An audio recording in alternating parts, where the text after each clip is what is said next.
Hello everyone, I am Aarti. I welcome you to my YouTube channel Aarti English classes. आज मैं again आपके लिए लेकर आई हूँ कुछ इंपॉर्टेंट फ्रेजेस। देखिए, लेकिन हाँ, अब इनको देखकर आप ये मत सोचेगा अरे ये तो बहुत इजी है, ये भी कुछ है। अचानक से कौन सडनली बोलते हैं। गलती कर देना मीन्स कमिट मिस्टेक हो जाएगा। गलत समझना थिंकिंग रोंग हो जाएगा। नजरों से दूर होना means gate out of the eyes, है ना। यही सोचा होगा ना आपने। यस, आपने यही सोचा होगा कितने सिंपल से है। बट अगर मैं इतने सिंपल से आपको बताने लग गई तो एडवांस्ड इंग्लिश स्ट्रक्चर्स का मतलब ही क्या रहेगा, क्योंकि हम कर ही रहे हैं एडवांस्ड इंग्लिश स्ट्रक्चर्स, तो क्या मतलब रह जाएगा, कोई मतलब ही नहीं रहेगा ना। तो मैं यहाँ पे आपको कि अचानक को सडनली कहते ये वो ये बताने नहीं आई हूँ। मैं आपको बताने आई हूँ कि इनके लिए हम क्या एडवांस स्ट्रक्चर्स यूज करेंगे इंग्लिश में, जो कि हमारी पर्सनैलिटी को भी इम्प्रूव करेंगे एंड हमारी स्पीकिंग को भी इम्प्रेसिव बनाने में हेल्पफुल होंगे। तो बस यही मैं आज आपको कराने वाली हूँ एंड वीडियो के लास्ट तक बने रहिएगा कि आज तक इनके लिए जो भी वर्ड्स आप यूज करते आ रहे होंगे वो आज आप रिप्लेस कर दोगे after knowing the new words using for them. Okay, तो चलिए देर नहीं करते, स्टार्ट करते आज की वीडियो। Let's begin. तो पहला फ्रेज देख लेते हैं। पहला फ्रेज है अचानक से। अब अचानक से के लिए सडनली आप यूज करते हुए आए हो, है ना। तो आज से आप सडनली कहना बंद कीजिए एंड आप सडनली की जगह पे यूज कीजिए phrase out of nowhere. Because भाई हम एडवांस इंग्लिश सीख रहे हैं ना, तो हमें तो कुछ ऐसे वर्ड्स सीखने हैं, ऐसे कुछ फ्रेजेस सीखने हैं जिनका यूज करके हम अपने आप को काफी अच्छा बना सके इंग्लिश में, राइट। तो हमें यूज करना है आउट ऑफ नोवेयर। अब देखिए एग्जाम्पल से समझ लेते हैं।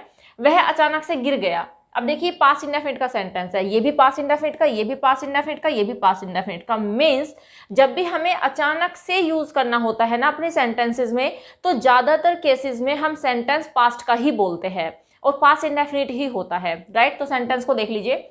वह अचानक से गिर गया, पास्ट का ही है एंड आपको पता ही है, मैं आपको बहुत बार बता चुकी हूँ कि पास्ट इंडेफिनिट में हम वर्ब सेकंड यूज करते हैं, राइट। तो ये हो जाएगा he fell down out of nowhere, right. तो सेंटेंस हो गया है he fell down out of nowhere. और इस वाली फ्रेज को हम सेंटेंस के लास्ट में ही यूज करेंगे, राइट। तो सेंटेंस आई थिंक आपको समझ में आ गया। तो चलिए दूसरा सेंटेंस देखते हैं।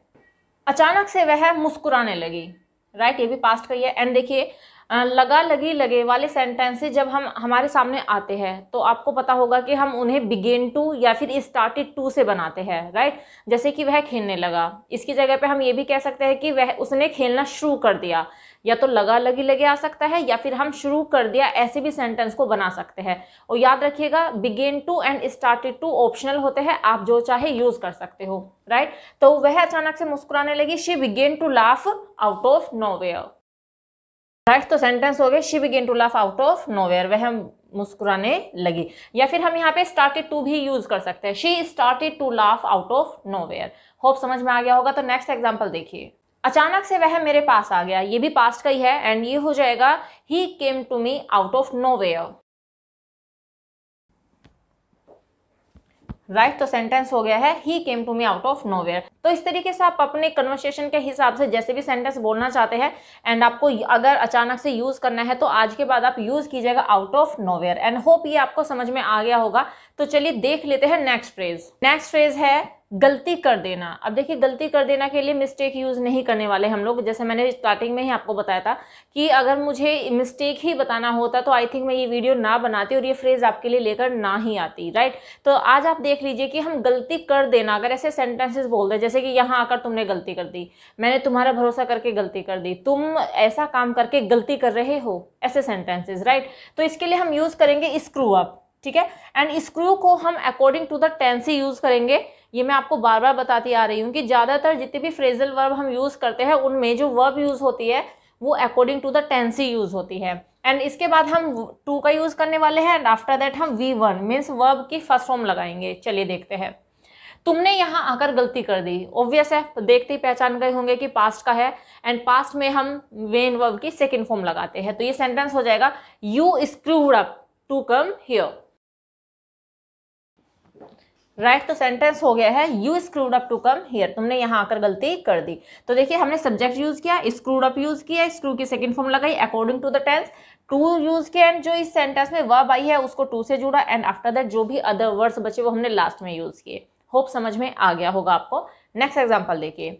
मैंने हाँ करके गलती कर दी, ये भी पास्ट इंडेफिनिट का ही है, तो ये हो जाएगा आई स्क्रूड अप टू से यस, राइट। तो सेंटेंस हो गया आई स्क्रूड अप टू से यस, मैंने हाँ करके गलती कर दी। नेक्स्ट देखिए, तुम उस पर भरोसा करके गलती कर रहे हो। अब देखिए प्रेजेंट कॉन्टिन्यूअस का सेंटेंस है, इसमें आपको पता है कि इजारम का यूज किया जाता है एंड वर्ब में आईएनजी यूज की जाती है। एंड वर्ब में आईएनजी हम कहाँ लगाएंगे, हम स्क्रू में ही आईएनजी का यूज करेंगे। राइट। तो ये हो जाएगा you are screwing up to trust him. Right, you are screwing up to trust him और हर। किस पे भरोसा करने की बात हो रही है, तो पता नहीं है कि कोई बॉय की बात है कि गर्ल की, तो जिसको भी आपको बोलना हो आप अकॉर्डिंगली लास्ट में यूज कर सकते हैं। राइट।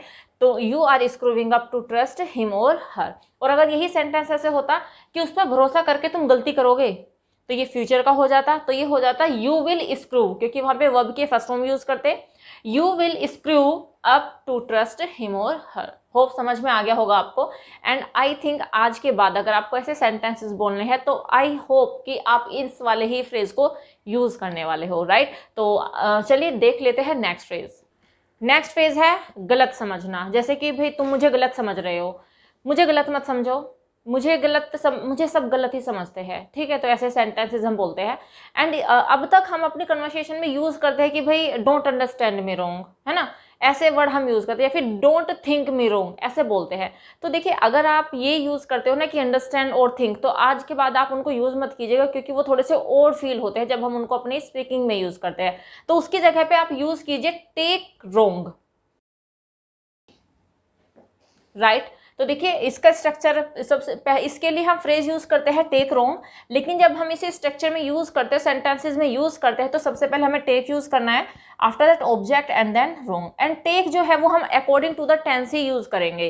राइट। ये मैं आपको बहुत बार बता चुकी हूँ। एग्जाम्पल से समझ लेते हैं। पहला एग्जाम्पल है मुझे गलत मत समझो, इंपेरेटिव सेंटेंस एंड डोंट से स्टार्ट करेंगे, don't take me wrong.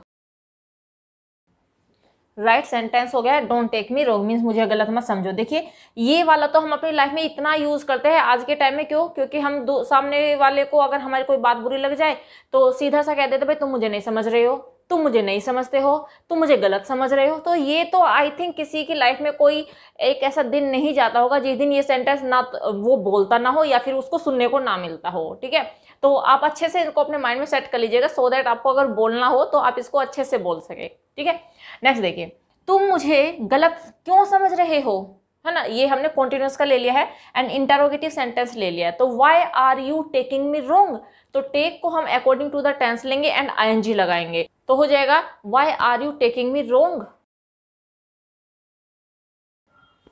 Right, why are you taking me wrong, तुम मुझे गलत क्यों समझ रहे हो। ठीक है, नेक्स्ट सेंटेंस है सबने मुझे गलत समझा। अब सबने हमारा सब्जेक्ट है तो मीन्स यहाँ पे हम यूज करेंगे एवरीवन। पास्ट का है तो सेकंड फॉर्म यूज होनी है, एवरीवन टुक मी रॉन्ग। तो ये हो गया एवरीवन टुक मी रॉन्ग, सबने मुझे गलत समझा। केवल तुम हो जिसने मुझे गलत नहीं समझा। अब यहाँ पे ये हमने नेगेटिव बना दिया है, केवल तुम ही हो जिसने मुझे गलत नहीं समझा। You are the only one who didn't take me wrong, जिसने मुझे गलत नहीं समझा। तो ऐसे आप कैसे भी बना सकते हो, बस जो सेंटेंसेस आपको बोलने हैं उसको आप according to the tense use कीजिए एंड इन फ्रेजेस को यूज कर लीजिए अपने सेंटेंसेस में। देखिए फिर कितना कमाल हो जाता है, आपकी स्पीकिंग कितनी अच्छी हो जाती है। आई थिंक समझ में आ गया होगा ये आपको। तो चलिए नेक्स्ट फ्रेज देख लेते हैं। नेक्स्ट फ्रेज देखते हैं। नेक्स्ट फ्रेज है नजरों से दूर होना। ठीक है, बहुत बार हम सेंटेंसेस बोलते हैं कि मेरी नजरों से दूर हो जाओ। ठीक है, मैं एक दिन में सबकी नजरों से दूर हो जाऊंगा, ऐसे सेंटेंसेस हम बोलते ही रहते हैं। राइट, तो देखिए इसके लिए हम एक फ्रेज यूज करते हैं gate out of site. Right, तो हम इसके लिए यूज करेंगे गेट आउट ऑफ साइट। अब देखिए कैसे, अब इसके बाद जिसकी नजरों से दूर होने की बात होगी ये उसके बाद आ जाएगा, कि जिसकी भी नजरों से दूर होने की बात होगी उसको हम लास्ट में लेंगे। पहला एग्जांपल ले लीजिए। पहला एग्जांपल है मेरी नजरों से दूर मत होना। एंड इंपेरेटिव सेंटेंस है, आपने पहचान भी लिया होगा। एंड जब भी इंपेरेटिव सेंटेंसेस में मत होना, ना होना ऐसे वर्ड्स आ जाते हैं तो हम डोंट से स्टार्ट करते हैं सेंटेंसेस को। तो ये हो जाएगा don't get out of my site. Right, तो ये हो गया don't get out of my site, मेरी नजरों से दूर मत होना। नेक्स्ट देखिए, दूर हो जाओ मेरी नजरों से, है ना, ऐसे भी सेंटेंसेस हम बहुत सुनते भी हैं, बोलते भी है। तो दूर हो जाओ मेरी नजरों से, या फिर मेरी नजरों से दूर हो जाओ, किसी भी तरीके से बोल सकते हैं। यहाँ पे तो मना किया जा रहा था कि नजरों से दूर मत होना, एंड यहाँ पे बोला जा रहा है कि नजरों से दूर हो जाओ। दोनों ही होते हैं जो कि हम बोलते हैं बहुत बार अपनी लाइफ में। राइट। तो चूंकि इसमें दूर होने की बात हो रही है तो इसमें हो जाएगा gate out of my site,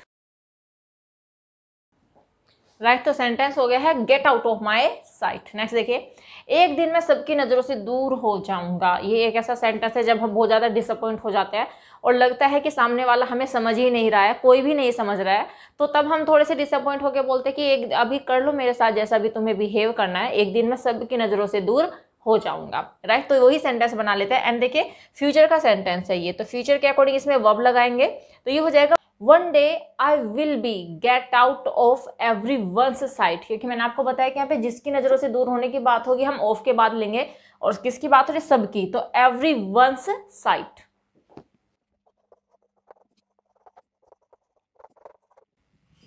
right. तो ये हो गया है one day I will be get out of everyone's sight, एक दिन मैं सबकी नजरों से दूर हो जाऊंगा। अब देखिए ऐसा नहीं है कि इंग्लिश में एक शब्द के लिए एक ही वर्ब यूज होती है, यहाँ पे गेट आउट ऑफ साइट की जगह पे हम डिसअपियर का भी यूज कर सकते हैं, ठीक है।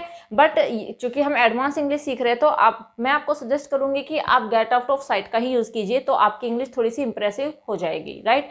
तो होप समझ में आ गया होगा ये आपको, तो बस एंड ये वीडियो आपके लिए हेल्पफुल भी होंगी। एंड आई होप कि जितने भी फ्रेजेस मैंने आपको आज बताया आप उन्हें अपनी डेली कन्वर्सेशन में यूज़ करोगे। बिकॉज देखिए अगर आप जान लेते हो कि इसको क्या कहा जाता है तो ये मैटर नहीं करता, जब तक आप उन्हें अपनी स्पीकिंग में यूज़ नहीं करते, अपनी राइटिंग स्किल में यूज़ नहीं करते, तो आप उसके हैबिचुअल नहीं होते, यूज टू नहीं हो पाते हो। तो ज़्यादा से ज़्यादा आप इनको अपनी कन्वर्सेशन में यूज़ कीजिए। एंड बस इस वीडियो में इतना ही, मिलते हैं नेक्स्ट वीडियो में कुछ और इंपॉर्टेंट टॉपिक्स के साथ में। Till then bye bye, take care, stay healthy and keep learning.